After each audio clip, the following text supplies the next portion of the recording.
राधे राधे। कैसे हैं आप सब। आज हम पोष माह की पुत्रदा एकादशी व्रत कथा का श्रवण करेंगे। पोष पुत्रदा एकादशी का महत्व। धर्मराज युधिष्ठिर कहने लगे कि हे भगवान, आपने पोष कृष्ण एकादशी अर्थात सफला एकादशी का महात्म्य बताकर बड़ी कृपा करी। अब आप कृपा करके मुझे पोष माह के शुक्ल पक्ष की एकादशी के विषय में भी बतलाइए।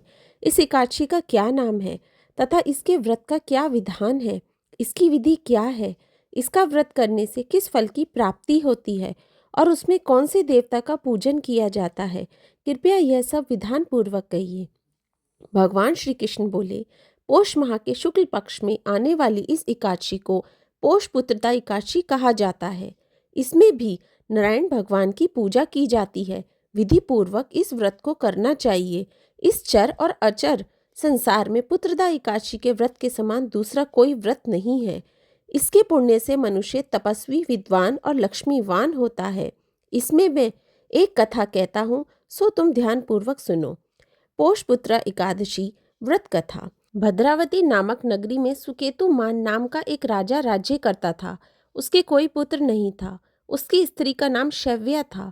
वह निपुत्री होने के कारण सदैव चिंतित रहा करती थी।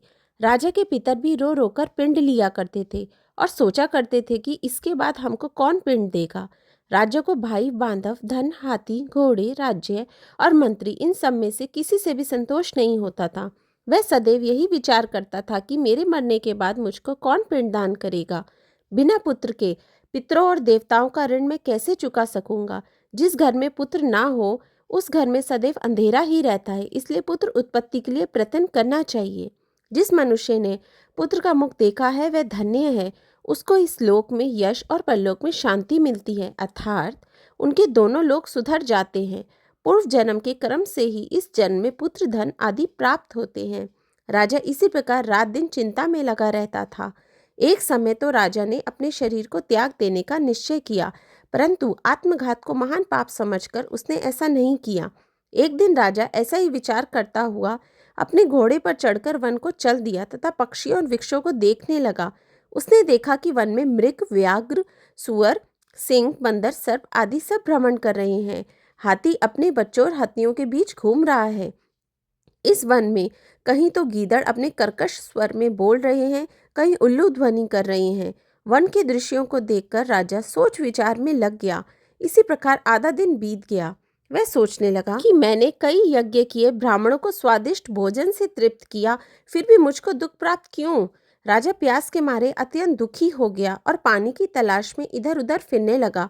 थोड़ी दूरी पर राजा ने एक सरोवर देखा। उस सरोवर में कमल खिले थे तथा सारस, हंस, मगरमच्छ आदि विहार कर रहे थे। उस सरोवर के चारों तरफ मुनियों के आश्रम बने हुए थे। उसी समय राजा के दाहिने अंग फड़कने लगे।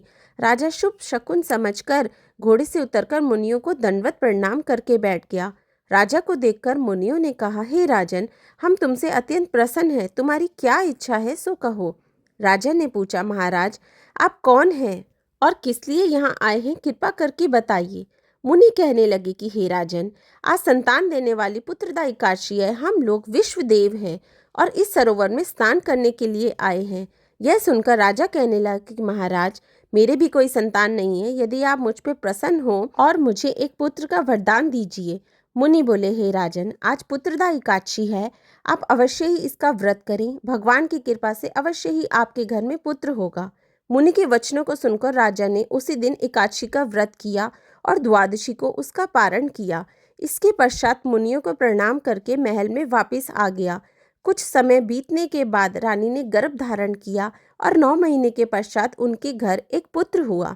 वह राजकुमार अत्यंत शूरवीर, यशस्वी और प्रजापालक हुआ। श्री कृष्ण बोले, हे राजन, पुत्र की प्राप्ति के लिए पुत्रदा एकादशी का व्रत करना चाहिए। जो मनुष्य इस महात्म्य को पढ़ता या सुनता है उसे अंत में स्वर्ग की प्राप्ति होती है। श्री नारायण भगवान की जय। लक्ष्मी मैया की जय। राधे राधे।